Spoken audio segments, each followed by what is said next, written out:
Presiden Prabowo Subianto memerintahkan Menteri ESDM Bahlil Lahadalia untuk kembali mengaktifkan penjualan LPG 3 kg di tingkat pengecer.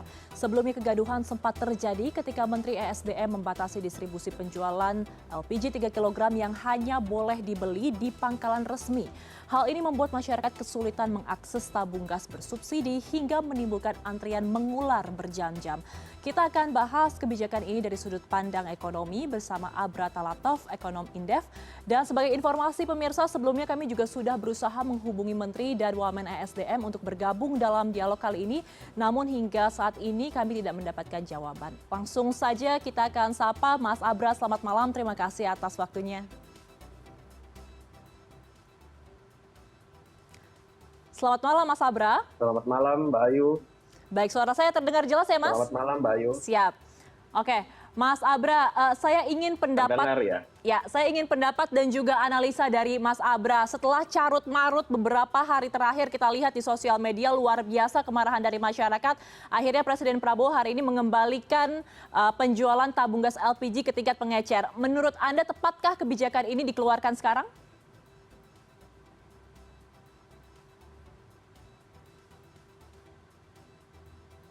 Ya, memang keputusan Presiden untuk turun gunung ya akhirnya untuk membatalkan kebijakan yang memang terkesan cukup gegabah ya, sangat terburu-buru karena persiapannya saya pikir terlalu prematur. Ya, tiba-tiba pengecer dihapuskan di dalam ekosistem penyaluran LPG bersubsidi. Ya, ini tentu menimbulkan panik buying ya bagi masyarakat dan menyebabkan antrian yang panjang. Ya, saya pikir memang sangat wajar karena ini pasti akan menciptakan sentimen negatif bagi Presiden di tengah upaya untuk bisa memuluskan kerja cepat program-program di 100 hari Presiden.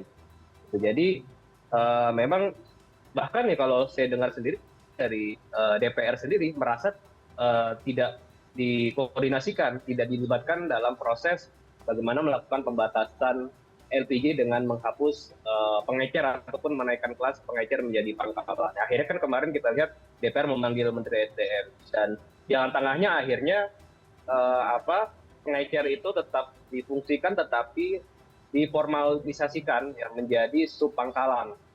Nah, saya pikir itu mungkin dalam jangka pendek menyelesaikan persoalan antrian, tetapi persoalan fundamental mengenai lonjakan LPG subsidi, beban anggaran subsidi LPG ini sama sekali belum terlihat bagaimana upaya untuk bisa menyelesaikan persoalan subsidi yang tidak tepat sasaran. Nah, karena apa? Karena pemerintah sendiri sebetulnya sudah melakukan kajian berkali-kali, data BPS juga sudah membuktikan bahwa 62% ya yang menikmati LPG bersubsidi ini adalah masyarakat yang tidak tepat ataupun masyarakat mampu. Jadi persoalannya yang mestinya menjadi fokus pemerintah adalah bagaimana segera merevisi ya peraturan khususnya Perpres 104 tahun 2007 mengenai kriteria masyarakat yang berhak menerima LPG bersubsidi, karena di dalam Perpres itu sifatnya masih general, yaitu untuk masyarakat rumah tangga dan pelaku usaha mikro. Jadi belum ada secara spesifik ditentukan siapa masyarakat yang berhak menerima LPG bersubsidi. Oke, berarti yang harus diperhatikan adalah perpresnya mengatur siapa yang bisa menerima. Tapi kalau kita kembali beberapa hari ke belakang, Mas Abra, ini kan peraturan berlaku sebenarnya sangat singkat. Tanggal 1 Februari ditetapkan, sekarang tanggal 4 sudah disela putusannya begitu. Ini kan selama 3 hari kita melihat carut-marut di media sosial terutama untuk masyarakat menengah ke bawah. Sebenarnya dengan peraturan ini berlaku 3 hari, seperti apa dampak ekonominya terutama bagi masyarakat yang menengah ke bawah, Mas? Ya beruntungnya memang peraturannya segera dicabut ya. Karena kalau misalnya terus berlanjut dipaksakan, walaupun memang tujuannya memang kita pahami cukup baik. Ya ingin memutus mata rantai distribusi yang dianggap tidak efisien. Karena pengecer ini kan di luar kendali pemerintah tidak bisa mengkontrol dan memberikan sanksi bagi pengecer yang menjual LPG bersubsidi jauh di atas HET. Yang bisa dikontrol dan diberi sanksi kan hanya agen dan pangkalan.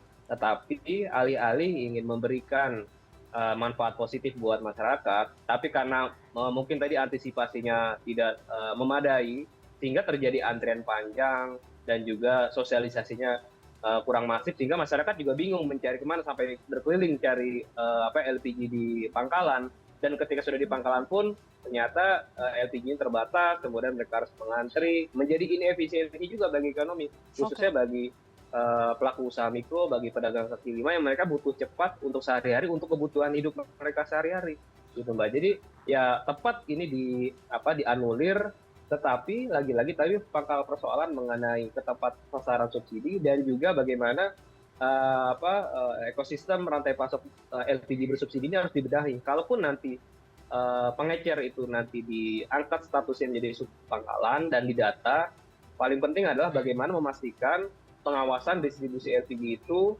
tepat sasaran. Kemudian yang kedua juga adalah untuk melihat perilaku konsumen ketika data itu sudah digunakan, ya sudah dihimpun oleh masing-masing subpangkalan, bagaimana mekanisme pengawasan dan pemberian sanksi. Kalau misalkan mereka menjual harga, masih nakal menjual harga jauh dari HET.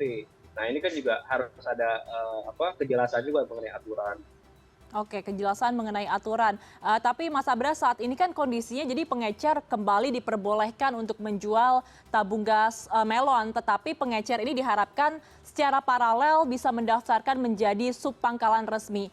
Tadi Anda juga sempat membahas mengenai subsidinya agar bisa terus tertata, itu masih dipertanyakan. Tapi apakah pola seperti ini nanti akan efektif untuk menjaga stabilitas harga?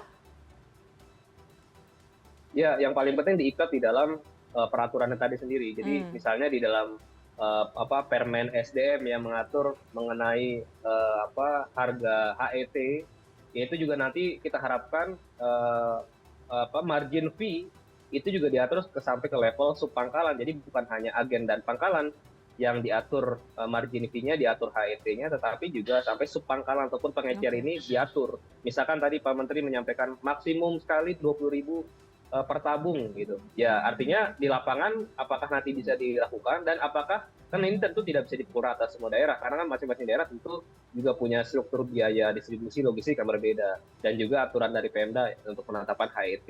Nah, tetapi lagi-lagi pengawasannya dan bagaimana mekanisme pengaduan dari masyarakat. Jadi pemerintah dan Pertamina juga harus menyiapkan kanal untuk pengaduan oleh masyarakat ketika nanti ada subpangkalan yang masih tetap nakal yang menjual LPG subsidi dengan harga jauh di atas harga yang sudah ditetapkan dengan margin fee yang sudah disepakati di dalam kontrak maupun di dalam peraturan tadi, Mbak. Oke, jadi hulunya ini tetap di peraturan yang diterapkan kepada masyarakat. Tapi Mas Abra, kalau misalkan kita membahas skema ini kan juga sebenarnya cukup kompleks begitu ya. Apakah ada alternatif kebijakan yang bisa diambil pemerintah untuk nantinya bisa menjaga stabilitas harga dan juga subsidi menjadi tepat sasaran? Ya, memang solusi yang fundamental lagi-lagi kembali bahwa pemerintah harus segera melakukan reformasi subsidi energi baik BBM maupun LPG ini menjadi targeted tertutup. Jadi pertama adalah mengenai data, basis data yang digunakan oleh pemerintah yang sudah bertahun-tahun disiapkan tetapi belum juga dirilis ya data registrasi sosial ekonomi Reksosek yang disiapkan oleh BPS itu mengintegrasikan seluruh data dari kementerian lembaga. Mestinya itu menjadi basis bagi pemerintah untuk menetapkan masyarakat mana saja yang berhak mendapatkan subsidi energi baik BBM maupun LPG. Nah dengan itu nanti instrumennya bisa variatif gitu, bisa menggunakan bisa cash transfer, bisa tetap yang cash sekarang, jadi hanya masyarakat yang berhak bisa membeli LPG dengan harga murah. Tetapi kalau misalkan mereka dapat cash transfer, ya nanti harga LPG di pasaran itu harga keekonomian semua. Gitu, sehingga nanti masyarakat yang sudah dapatkan cash transfer ataupun bentuknya kupon ya ataupun kartu, mereka bisa mendapatkan diskon tadi. Tetapi lagi-lagi persoalan basis data ini juga harus dirumuskan segera dan harus segera diputuskan.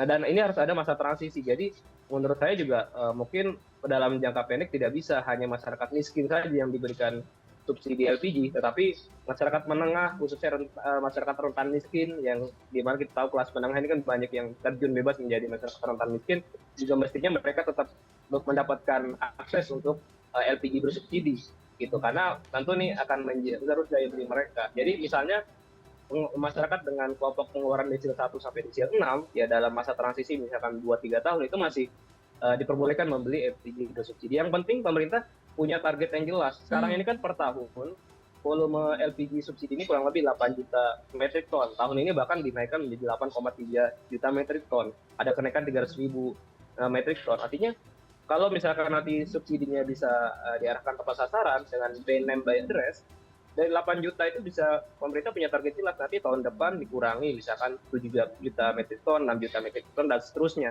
Karena di tahun 2014 lalu awal subsidi LPG ini masih 4 juta metrik ton, sekarang udah naik 2 kali lipat. Di sisi lain, LPG yang non subsidi, yang PSO, itu volume penjualannya terus menurun, bahkan turun 30% dalam 4 tahun terakhir.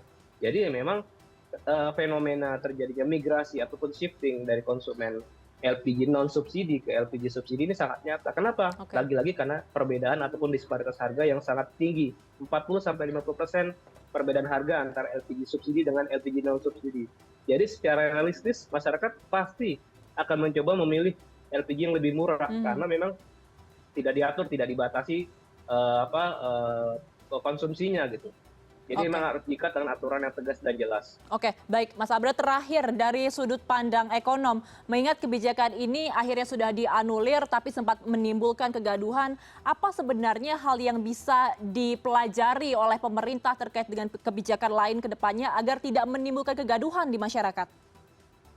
Ya, yang paling penting pertama tentu adalah persoalan koordinasi. Ya baik antar level kementerian lembaga dan tentu dengan presiden. Ya, presiden tentu harus mendapatkan laporan ya, dan ya kebijakan yang sifatnya strategis yang menyangkut hajat hidup orang banyak ya harus di-approve oleh presiden. Jadi tidak ada lagi seperti kejadian sekarang yang kita dengarkan ini bahkan bukan atas pengetahuan dan bukan persetujuan presiden gitu. Yang kedua juga tentu koordinasi dengan DPR sebagai representasi dari masyarakat. Ya, juga perlu dilibatkan, ya perlu berkoordinasi dengan DPR untuk melakukan langkah-langkah yang sifatnya strategis seperti kebijakan hari ini gitu. Yang kemudian kedua adalah antisipasi ya terhadap segala risiko, termasuk tadi risiko terjadinya panik buying. Jadi mitigasinya juga harus bisa terukur dan ada masa transisi, jadi tidak bisa langsung dilakukan secara ekstrim. Misalnya pengecer yang sekarang sebetulnya kebijakannya sudah bagus ya, niat awalnya. Mungkin yang masa transisi yang bisa dilakukan adalah pembatasan itu gradual. Jadi pengecer masih boleh jualan, tetapi volumenya atau alokasi kuotanya itu dibatasi. Misalkan 30% dulu. Jadi nanti masyarakat lambat laun sudah mulai paham bahwa ke depannya pembelian LPG subsidi ini ke depannya itu hanya bisa dilakukan ke pangkalan. Tapi tadi ada masa transisi itu sehingga masyarakat tidak terkejut. Oke, baik, jadi koordinasi antar lembaga yang baik, kemudian target yang jelas, data yang valid, dan juga aturan yang benar-benar jelas begitu ya. Ini bisa menjadi hal-hal yang sangat penting untuk pemerintah mengambil kebijakan-kebijakan lain ke depannya sehingga tidak menimbulkan kehebohan seperti saat ini. Terima kasih telah bergabung bersama kami malam hari ini, Mas Abra Talatov, ekonom Indef. Selamat malam, Mas Abra, sehat selalu.